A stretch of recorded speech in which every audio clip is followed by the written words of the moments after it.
So what historical proof is there for Jesus?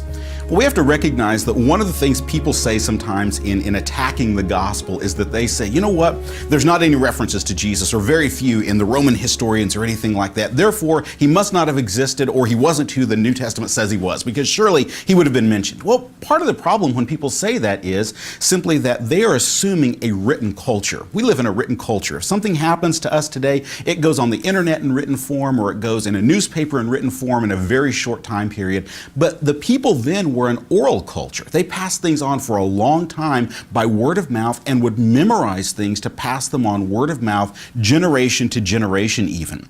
But even beyond that, we have to recognize the other part of it is that that's an argument from silence. The fact is, we don't know what records may have been written about Jesus because, for example, in Jerusalem, all the records that were there were burned in the year 70 AD when the Romans destroyed the city. So there could have been records of Jesus there at that time. We just don't know about it.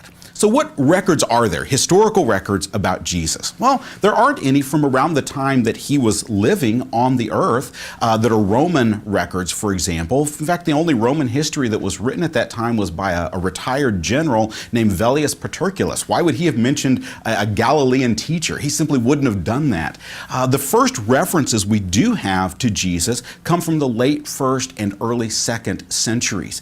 But that's about what we would expect, because the time that the Romans would write about this is when the Christian movement became big enough to have some effect on the peace of Rome. And so you find, for example, Suetonius mentioning Jesus, mentioning that Jews were causing disturbances because of a certain Chrestus, is the way he expresses it. We find Tacitus, the Roman historian Tacitus, who says that Christ suffered the extreme penalty, and he even mentions, Tacitus does, Pontius Pilate. It's very likely Tacitus was at that point drawing from some official record that he had access to that we don't, because he even mentions the governor at that time. We find the author Pliny writes to Trajan, Emperor Trajan, and describes the fact that Christians pray to Christ as to a god. And so in all of these, we find, about the time we ought to expect it, Jesus being mentioned in Roman records. Additionally, he's mentioned by the Jewish writer Josephus. Unfortunately, that reference in Josephus has been miscopied and added to over the years,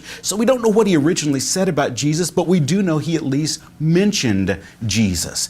And so in all of these, in precisely the sources we would expect at the time you ought to expect, in a culture that passed things on orally from generation to generation, we find references to Jesus. And we do find these references not only in the Gospels, not only in Christian sources, but also in Roman sources.